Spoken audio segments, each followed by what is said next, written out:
Everybody, this is Emily Forwell of Forwell People. I'm a nutritional therapist, and every day at 3 o'clock I'm sharing some top tips. And I'm talking to you at the moment about how to get better sleep.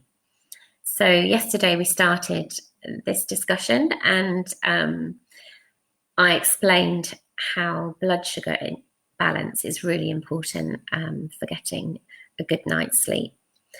Today I thought I'd continue that discussion a bit more and explain the impact that stress can have on sleep. So when we're stressed, we produce a number of hormones. The one you're probably more familiar with is adrenaline. But after we've produced adrenaline, we have a backup hormone that's produced called cortisol. And cortisol sustains a stress reaction.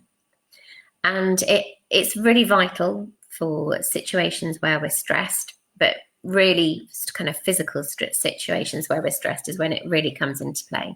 So most of the time when we're stressed, it's not because we're under attack. It's because of something that's difficult to deal with. It might be your computer crashing, could be the demands of family life, it could be all kinds of things.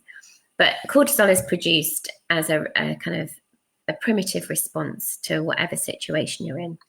And it has loads of amazing functions in the body that will help you deal with stress, physical stress.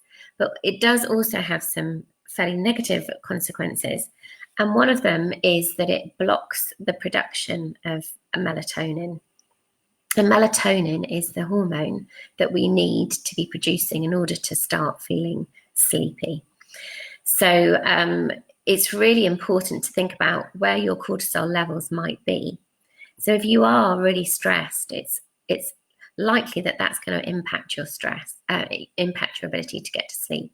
So it's really important, especially as the day goes on, that you build in relaxation so that you give your body an opportunity to lower that cortisol level and stop producing enough that it's impacting your sleep.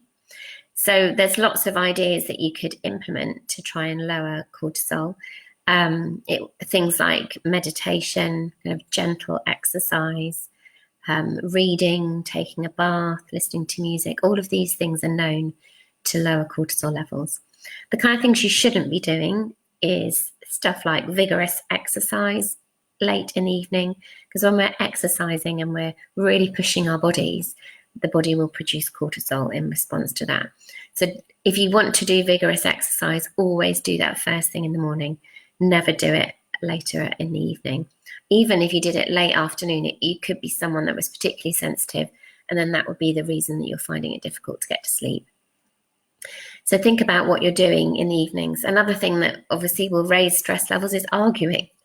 So try not to argue with anybody late in the evening, because you'll find it difficult to get to sleep. And then blood sugar balance is really important. So when we have a blood sugar crash, the body produces adrenaline and cortisol to get your blood sugars up again.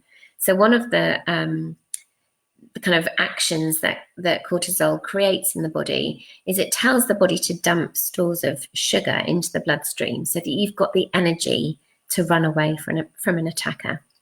So a blood sugar low will create the production of cortisol, which you can then find it difficult to get to sleep, which is a reason why we should avoid sugar and refined carbohydrates in the evening.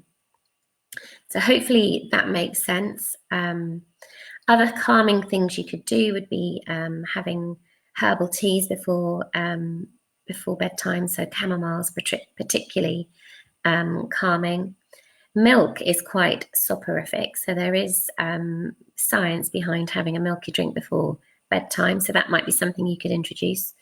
But really think about how your stress levels are during the day and what you can do to make sure that they don't continue into the evening and keep you producing cortisol. Another thing would be having boundaries between stopping work and the evening. I think, having spoken to a lot of people that are working from home, kind of boundaries are starting to become a bit blurred. So people are working late into the evening.